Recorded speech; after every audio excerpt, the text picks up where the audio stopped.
everybody, I bloody love tea. I think as soon as I get home from work, first thing on my mind is a cup of tea. I guess that makes me a typical Brit, if you want to pigeonhole me. My tea of choice is green tea, and my cup of choice is my moustache mug. I don't really know why I'm telling you that. Anyway, hi everyone. I just wanted to talk to you a bit today about my favourite books that I read in 2016. I've read, I think Goodreads said I've read 36 books this year, so I'll just quickly run through my top 5. The first one is Hex by Thomas Oldhovelt. I think it was originally in Dutch and it's been translated into English, and it was released in August last year, I think it was. So, a bit about the plot. The plot, it is set in a fictional town called Black Spring, which is in America, and the town has a curse on it where they're haunted by the Black Rock Witch from the 17th century.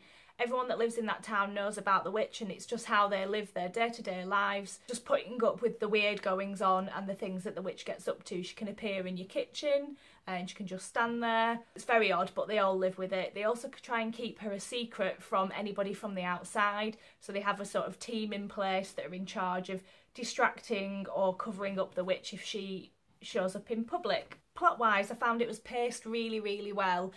I wasn't sure what was going to happen or where it was leading to, but I could tell it was building to something that wasn't going to be good, and I was really excited to get there. I found that once I started reading it and it started that build-up, I just wanted to read more and more and more and find out what was going to happen next, and I guess it sort of dangles the carrot and gives you a bit more and a bit more and a bit more, and I really liked that. The description of the town and everything in it was done really well. It wasn't over-described.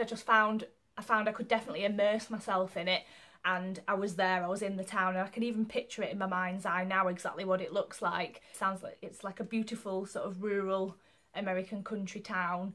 The family are imperfect, the other characters are imperfect, nobody's good, nobody's evil, some people are worse than others. Everyone's really well-rounded and interesting, and everyone has their own little quirks, and you can tell them apart when they're talking. The witch was creepy as fuck. Like, I can still picture her now. I couldn't read this book near bedtime, or if I did, I'd have to read something nice afterwards or watch Finding Nemo, because it's just so creepy. The witch, she's got her eyes and her mouth sewn shut, and creepy, creepy, creepy. I did get lost a bit right at the start, because it does just kind of plunge you into the story, and the witch is inside an organ, I think, and I didn't know what was going on or who this person was or why she was in there. But once I got into the story and I started to figure out who was who, I found it really easy to follow, and I really just couldn't wait to get to the end. If you like reading books that up the creepiness factor, then Hex is probably the book for you. My next favourite book is The Night Circus by Erin Morgenstern. It's about a circus that appears without any warning and is open from dusk until dawn. It's a magical place that gets its own followers, who they can tell each other when they're walking around by the fact that they're all wearing black and white, and then they'll have a red scarf or a red flower. Inside the circus, it's unlike any circus anybody's ever been to before. There's things like an ice garden, there's a tattoo contortionist, there's the smell of caramel wafting through the air. It's all a bit too good to be true. Inside the circus, there's a competition that's been going on for years and years between two people who are Celia and Marco.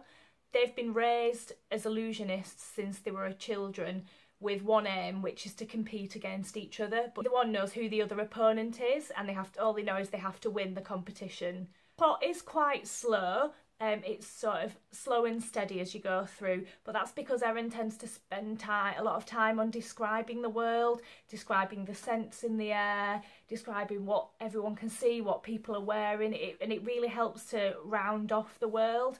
I definitely felt like I was inside it, and I could feel the magical, the magical air that was around when everyone was in the Night Circus.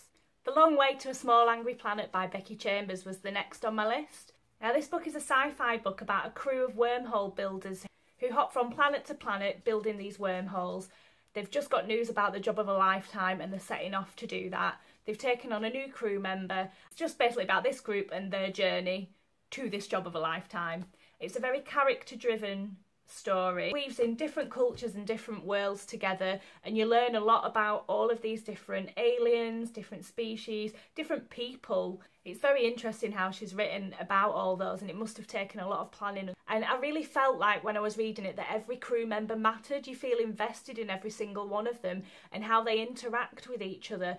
I kind of felt like I wanted to be in that crew. I wanted them to be my friends because they just sounded great. Another thing is that there are very strong female characters in this book. It's really good to see. They're not just shoved in there, or they're not just in there to be saved. They're in there as real rounded people or aliens, and you know, they know what they want, they're doing it, and they're not going to be walked over for anything, and that's always good to see in a story. Diversity in this book as well. There's a lot of non-straight people and there's not a big deal made out of it.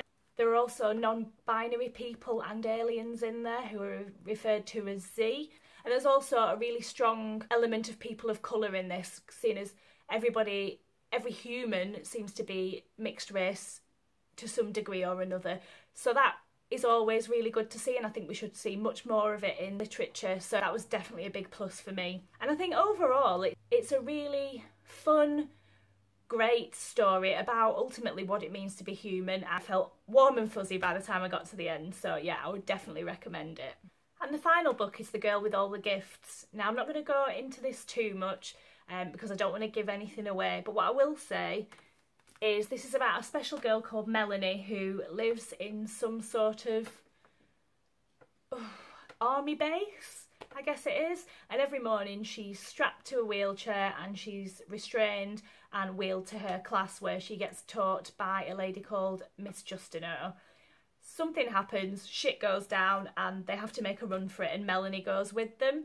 It's a dystopian novel, so it's about what happens once they get out into the world and who Melanie really is and what people are actually capable of. Now, this book is really thrilling. It's very vividly written and there are some squeamish bits. It can be quite bleak at points, but I think that just adds to the entire story and to the air of the book.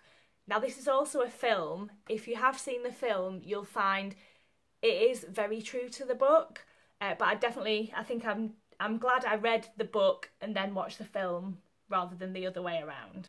I really hope you enjoy this video, and I will be back again soon with another one. Okay, big bookish hugs. Bye!